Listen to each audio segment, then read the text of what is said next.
അസ്സലാമു അലൈക്കും വറഹ്മത്തുള്ളാഹി വബറകാതുഹു. ബിസ്മില്ലാഹിർ അൽഹംദുലില്ലാഹി വസ്സലാത്തു വസ്സലാമു അലാ അഷ്റഫി റസൂലില്ലാഹി വഅലാ ആലിഹി വസഹ്ബിഹി അജ്മഈൻ. അമ്മാ ബഅദ്. കഴിഞ്ഞ ക്ലാസ്സിൽ ചെറിയൊരു വർക്ക് തന്നിരുന്നു. പിന്നെ സാധാരണ പ്രവാചക ഹദീസുകൾ, പ്രവാചക വചനങ്ങൾ, അതോടൊപ്പം ഖുദ്സിയ ഹദീസ്, ഖുർആൻ, ഇത് മൂന്നും തമ്മിലുള്ള അന്തരങ്ങൾ എന്തൊക്കെയാണ്? ഖുദ്സിയ ഹദീസ് അള്ളാഹു പറയുന്നത് പോലെ പറയുകയാണ് പ്രധാനമായി. അപ്പോൾ പിന്നെ ഖുർആനും ഖുദ്സിയ ഹദീസും തമ്മിലുള്ള വ്യത്യാസങ്ങൾ എന്താണ്? പിന്നെ ഖുർആന് സാധാരണ നബി വചനങ്ങൾ, ഖുദ്സിയ ഹദീസ് എല്ലാം വഹീൻ്റെ അടിസ്ഥാനത്തിലാണ്. അപ്പോൾ മൂന്ന് തരത്തിലാകുന്നത് പിന്നെ എന്തുകൊണ്ടാണ് തുടങ്ങിയ അതിൻ്റെ തമ്മിലുള്ള വ്യത്യാസങ്ങൾ മനസ്സിലാക്കാൻ ചെറിയ വർക്ക് തന്നിരുന്നു. പിന്നെ ബാക്കിയുള്ള ആളുകളുണ്ട് സമർപ്പിക്കാൻ, അവർ എത്രയും പെട്ടെന്ന് സമർപ്പിക്കുക. ഇൻഷാ അല്ലാഹ് ആ ഭാഗം തൽക്കാലം ക്ലാസ് എടുക്കുന്നില്ല. ഇന്ന് മല്ലദി നസല ബിഹി ജിബ്രീൽ, നേരത്തെ പറഞ്ഞിരുന്നു തനസ്സുലാത്തുൽ ഖുർആൻ 3 രൂപേണയാണ് ഖുർആൻ്റെ അവതരണം പൂർത്തിയാകുന്നത്. ഒന്ന് ലൗഹുൽ മഹ്ഫൂദിൽ നിന്ന് ബൈത്തുൽ ഇസ്സയിലേക്ക്, ബൈത്തുൽ ഇസ്സയിൽ നിന്ന് സമാഉദ്ദുന്യയിൽ നിന്ന് പ്രവാചകരിലേക്ക് ജിബ്രീൽ മുഖേന. അപ്പോൾ ജിബ്രീൽ അലൈഹി സ്വലാത്തു വസ്സലാം ഹംല് ചെയ്തു വരുന്ന ആ ഖുർആൻ എന്താണ്? സ്വാഭാവികമായും അത് അള്ളാഹുവിൻ്റെ നഫ്സിയായ കലാമ് അല്ലെങ്കിൽ അൽഫാദ് ഹഖീഖ രണ്ടും. എന്തായാലും ഖുർആൻ അവതരിപ്പിക്കുന്നതിൽ പ്രവാചകർ സല്ലല്ലാഹു അലൈഹി വസല്ലമ തങ്ങൾക്കോ ജിബ്രീലിനോ ഈ അവതരിപ്പിച്ചു കൊടുക്കുക, ഓതി കേൾപ്പിച്ചു കൊടുക്കുക എന്നതിലപ്പുറത്ത് ഒരു ദഖലുമില്ല. ചില ആളുകൾ പറഞ്ഞിട്ടുണ്ട് പിന്നെ ഖുർആന് അത് പിന്നെ ജിബ്രീൽ അലൈഹി സ്വലാത്തു വസ്സലാം അതിൻ്റെ മഅന, അള്ളാഹു മഅന ജിബ്രീൽ അലൈഹി സ്വലാത്തു വസ്സലാമിനെ ഏൽപ്പിച്ചു കൊടുത്തു, പ്രവാചകർ അത് അറബി ഭാഷയിലാക്കി അവതരിപ്പിച്ചു കൊടുത്തു. അപ്പോൾ സ്വാഭാവികമായും ഇൻഷാ പ്രവാചകരുടെ കയ്യിൽ നിന്നാണ്. അതുപോലെ മറ്റു വാദങ്ങൾ അതൊരിക്കലും ശരിയല്ല. ആ ഖുർആൻ്റെ ലഫ്ള് മഅന എല്ലാം എന്തില്ല, അതങ്ങനെ തന്നെയാണ്. അതുപോലെ തെർത്തീബ്, സൂറത്തുകളുടെ തെർത്തീബുകളൊക്കെ തൗഖീഫിയാണ്.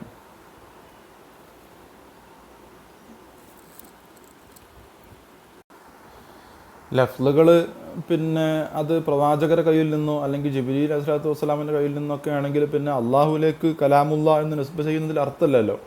ഹത്താ ഇസ്മാ കലാമുള്ള എന്ന് അള്ളാഹു തന്നെ പറഞ്ഞതാണ്. അപ്പോൾ ഈ ഖുർആനിൽ ജിബ്രീൽ അലൈഹി സ്വലാമിന് അത് ഹിക്കായത്ത് ചെയ്യുക, പ്രവാചകരിലേക്ക് ഇഹാ ചെയ്യുക, പ്രവാചകർ അത് ഹിഫ്ള് ചെയ്യുക, അതോടൊപ്പം അത് തബ്ലീഗ് ചെയ്യുക, ബയാൻ ചെയ്യുക, തഫ്സീർ ചെയ്യുക, ഇത്രയാണ് അവർ രണ്ടുപേരുടെയും റോള്. ബാക്കി ലഫ്ള് പിന്നെ അത് എല്ലാം കലാമ് എല്ലാം അള്ളാഹുവിൻ്റെ തന്നെയാണ്.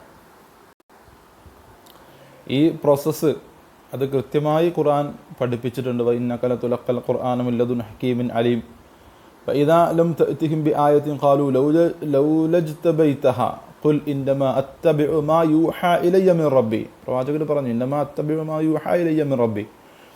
പിന്നെ അതുപോലെ وإذا تتلى عليهم آياتنا بينات قال الذين لا يرجون لقاءنا ائت بقرآن غير هذا أو بدله قل ما يكون لي أن أبدله من تلقاء نفسي إن أتبع إلا ما يوحى إلي. ഒക്കെ വളരെ സ്വരീഹൻ എന്ന രീതിയിൽ തന്നെ ഖുർആനിൽ പ്രതിപാദിച്ചിട്ടുണ്ട്. മാ യകൂനു ലി അൻ ഉബദ്ദിലഹു മിൻ തിൽഖാഇ നഫ്സി, എനിക്കൊന്നും ചെയ്യാൻ കഴിയില്ല. ഇൻ അത്തബിഉ ഇല്ലാ മാ യൂഹാ ഇലയ്യ, എന്നിലേക്ക് എന്താണോ വഹി അറിയിച്ചത് അത് ഞാൻ പിൻപറ്റുക, അത് ബയാൻ ചെയ്യുക, അത് തബ്ലീഗ് ചെയ്യുക, അതിനപ്പുറത്ത് ഞാനൊന്നും ചെയ്യുന്നില്ല. ക്ലിയർ ആണല്ലോ.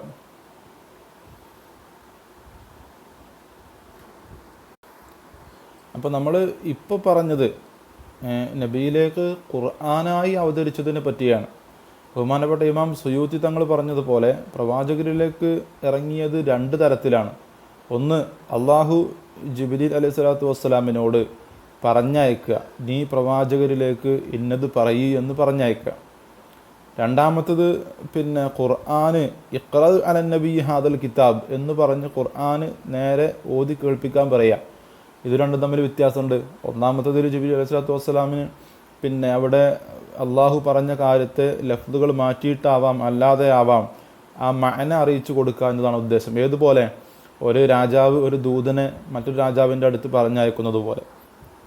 അപ്പോൾ ആ രാജാവിനോട് ഇന്ന കാര്യങ്ങൾ പോയി പറയേ, അല്ലെങ്കിൽ സൈന്യാധിപനോട് ഇന്ന കാര്യങ്ങൾ പറയൂ എന്ന് വിവരം പറഞ്ഞ് കൊടുത്തയക്കുമ്പോൾ സ്വാഭാവികമായും ആ ലഫ്ല് ആരെ കയ്യിൽ നിന്നാണ്? ദൂതൻ്റെ കയ്യിൽ നിന്നാണ്.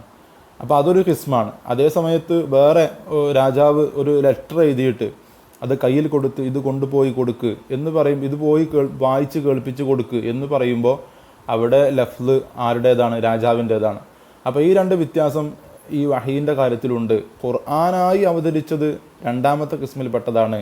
ഇഖ്റ അലൻ നബി ഹാദൽ കിതാബ് എന്ന് പറഞ്ഞ് ജിബ്രീൽ അലൈഹി സ്വലാത്തു വസ്സലാമിന് ഖുർആൻ്റെ ലഫ്ലുകൾ അള്ളാഹുവിൻ്റെ നഫ്സിയായ കലാമ് അത് ഏൽപ്പിച്ചു കൊടുത്ത് ഓതി കേൾപ്പിക്കുന്ന കിസ്മൊന്ന്. രണ്ടാമത്തത് മഅന അറിയിച്ചു കൊടുക്കുക എന്ന രീതിയിൽ പറയുന്നത്.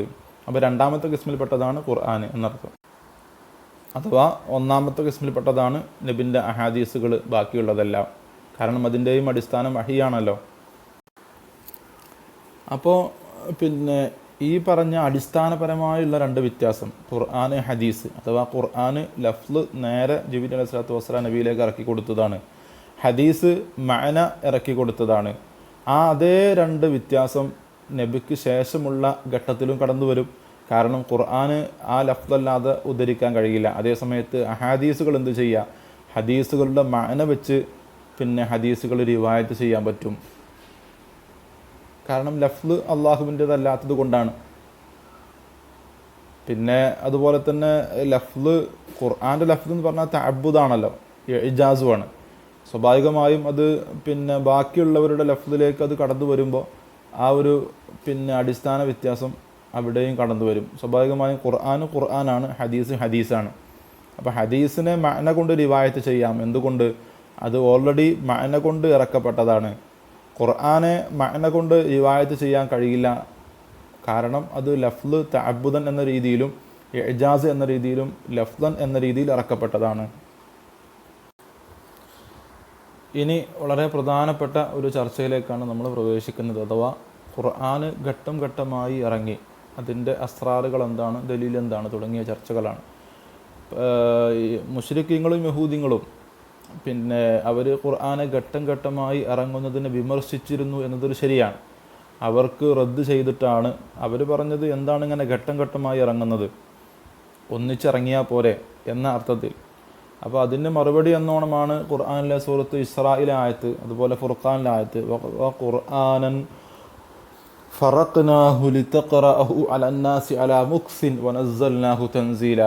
അപ്പോൾ നേരെ അത് പിന്നെ ലിതഖറഅഹു അലന്നാസി അലാ മുക്സിൻ, ആളുകൾക്ക് പിന്നെ വ്യത്യസ്ത ഇടവേളകളിൽ അത് പാരായണം ചെയ്തു കൊടുക്കാൻ നമ്മളതിനെ ഘട്ടം ഘട്ടമായി ഇറക്കി. അതുപോലെ തന്നെ വഖാലല്ലദീന കഫറു ലൗലാ നുസ്സില അലൈഹി ഖുർആൻ ജുംലത്തുൻ വാഹിദ, ഒറ്റ ജുംലയാക്കി ഖുർആൻ ഇറക്കിയാൽ പോരെ എന്ന് അവിശ്വാസികൾ പറഞ്ഞപ്പോൾ കദാലിക ലിനുസബ്ബിത ബിഹി ഫുആദക വറത്തൽനാഹു തർത്തീല വലാ യഅതൂനക ബിമസലിൻ ഇല്ലാ ജിഅനാക ബിൽ ഹഖ് വഅഹ്സന തഫ്സീറ. പ്രവാചകരുടെ ഹൃദയത്തിനൊരു ഒരു തസ്ബീത്ത് ചെയ്യാൻ, അതിനെ ഒന്ന് ഉറപ്പിച്ചു നിർത്താൻ, തസ്ലിയത്തിന് വേണ്ടി ഒക്കെ ഖുർആൻ ഘട്ടം ഘട്ടമായി ഇറങ്ങി. അപ്പോൾ ഇവിടെ രണ്ട് കാര്യം ശ്രദ്ധേയമാണ്. ഒന്ന്, ഖുർആൻ ഘട്ടം ഘട്ടമായി ഇറങ്ങിയതാണ് എന്ന് ഖുർആൻ കൊണ്ട് തന്നെ സമർത്ഥിച്ചു. രണ്ടാമത്തത്, ഖുർആന് മുമ്പ് അവതരിച്ച ദൈവിക ഗ്രന്ഥങ്ങൾ അത് മുഴുവനും ഘട്ടം ഘട്ടമായി അല്ല ഇറങ്ങിയത്, അത് ഒന്നിച്ചാണ് ഇറങ്ങിയത്. കാരണം അതുകൊണ്ടാണല്ലോ യഹൂദികളും മുശ്രിക്കീങ്ങളും അവരിൽ നിന്നുള്ള കാഫിര്യങ്ങൾ ഖുർആൻ ഘട്ടം ഘട്ടമായി ഇറങ്ങുന്നതിനെ വിമർശിച്ചത്. അതൊരു പിന്നെ ഒരു ന്യൂനതയായി അവർ എടുത്തു കാണിച്ചത് അതുകൊണ്ടാണ്. അപ്പോൾ അള്ളാഹു അതിന് മറുപടി പറഞ്ഞപ്പോൾ എന്തുകൊണ്ടാണ് ഘട്ടം ഘട്ടമായി ഇറങ്ങിയത് എന്നതിൻ്റെ കാരണങ്ങളാണ് അള്ളാഹു മറുപടി പറഞ്ഞത്, അല്ലാതെ അവരെ കളവാക്കിയിട്ടില്ല. കാരണം അവർ മുമ്പ് അത് പരിചയിച്ച ആളുകളാണ് എന്നർത്ഥം. അപ്പോൾ പിന്നെ ഇവിടെ എന്താണ് ഈ ഖുർആൻ ഘട്ടം ഘട്ടമായി ഇറങ്ങാനുള്ള ഹിക്മത്തുകൾ, ആ ചർച്ചയിലേക്കാണ് നമ്മൾ പ്രവേശിക്കുന്നത്. അൽ ഹിക്മു വൽ അസ്റാർ ഫി തൻജീമിൽ ഖുർആൻ, ഖുർആൻ ഘട്ടം ഘട്ടമായി ഇറങ്ങുന്നതിലെ പിന്നെ യുക്തികളും രഹസ്യങ്ങളും.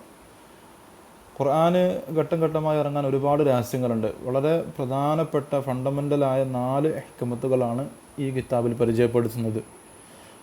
അതിൽ പിന്നെ ഏറ്റവും പ്രധാനപ്പെട്ടത്, ഒന്നാമത്തതും ഹിക്മത്ത് ഊല, തസ്ബീത്ത് ഫുആദുൻ നബി സല്ലല്ലാഹു അലൈഹി വസല്ലം വതഖ്വിയത്തു ഖൽബിഹി, പ്രവാചകൻ്റെ ഹൃദയത്തിന് പിന്നെ ശക്തി പകര, ഹൃദയത്തെ ഉറപ്പിച്ച് നിർത്തുക ദീനിൻ്റെ മേൽ, ആ മാനസിക ശക്തി, അതാണ് ഒന്നാമത്തെ ഹിക്മത്ത്. സ്വാഭാവികമായും നമുക്ക് മനസ്സിലാകുന്നത് പോലെ ഖുർആന് ഘട്ടം ഘട്ടമായി ഇറങ്ങുമ്പോൾ മനസ്സിന് ആശ്വാസം ഒരുപാട് അധികരിക്കുകയാണ്. മാത്രമല്ല നേരത്തെ ആയത്തിൽ പിന്നെ യുസബ്ബിത ബിഹി ഫുഹാദക് എന്ന് ഖുർആനിൽ തന്നെ അള്ളാഹു കഴിഞ്ഞ ആയത്തിൽ സൂചിപ്പിച്ചല്ലോ, കദാലിക ലിനുസബ്ബിത ബിഹി ഫുആദക്. അപ്പോൾ ആ തസ്ബീത്തുൽ ഖൽബ് ഉണ്ടായിത്തീരുക, അതിനു വേണ്ടിയാണ് ഘട്ടം ഘട്ടമായി ഇറങ്ങിയത്. അത് ഘട്ടം ഘട്ടമായി ഇറങ്ങിയതിൻ്റെ ഒന്നാമത്തെ ഹിക്മത്താണ്. ഈ സംഭവം പ്രവാചകൻ്റെ മനസ്സിൻ്റെ ശക്തി പകരൽ എന്നത് 5 രൂപേണ ഉണ്ടായിത്തീരും. ഒന്നാമത്തത് തജദ്ദുൽ വഹി ഒന്നിന് പിറകെ ഒന്നായി ഇങ്ങനെ കടന്നു വരുമ്പോൾ അതോടൊപ്പം ജിബ്രീൽ അലൈഹിസ്സലാത്തു വസ്സലാമിൻ്റെ നുസൂലും അത് ഇടയ്ക്കിടയ്ക്ക് സംഭവിക്കുമ്പോൾ സ്വാഭാവികമായും മനസ്സിനൊരു സമാധാനം ഉണ്ടായിത്തീരും എന്നത് സംശയമില്ല. രണ്ടാമത്തത് ഘട്ടം ഘട്ടമായി ഇറങ്ങുമ്പോൾ പ്രവാചകർക്ക് ഹിഫ്ള് ചെയ്യാനും തബ്ലീഗ് ചെയ്യാനും അതിന് ഫഹ്മ് ചെയ്യാനും അത് ഒരു സാവകാശം ലഭിക്കുന്നു എന്നതിലൂടെ മനസ്സിന് ശാന്തി ഉണ്ടായിത്തീരും, അല്ലെങ്കിൽ തഖ്വിയത്ത് ഉണ്ടായിത്തീരും. 3, 4 പരസ്പരം കണക്റ്റഡാണ്. ഒരു മനുഷ്യൻ്റെ കയ്യിൽ ആയുധമുണ്ടായിരിക്കുമ്പോൾ കിട്ടുന്ന ഒരു മനസ്സിൻ്റെ ശക്തി, അതോടൊപ്പം ആ ആയുധം പ്രയോഗിച്ച് അതിന് ശേഷം ഉണ്ടായിത്തീരുന്ന വിജയത്തിൽ കിട്ടുന്ന സന്തോഷം, ഇത് രണ്ടുമാണ് മൂന്നാമത്തെയും നാലാമത്തെയും വജ്ഹ് അഥവാ ഏജാസ്. അമാനുഷികമായ ശക്തിയുള്ള പരിശുദ്ധ ഖുർആൻ കയ്യിലുണ്ടാകുമ്പോൾ ഉള്ള മനസ്സിൻ്റെ തുമനീനത്ത്, ആ ശക്തി. നാലാമത്തതോ ആ ഏജാസിലൂടെ അവരെ വെല്ലുവിളിച്ച് അത് കാരണമായി അവർ അശക്തരാണ്, ഹസ്മിൻ്റെ ഹസീമത്തിലുണ്ടായിത്തീരുന്ന സന്തോഷം.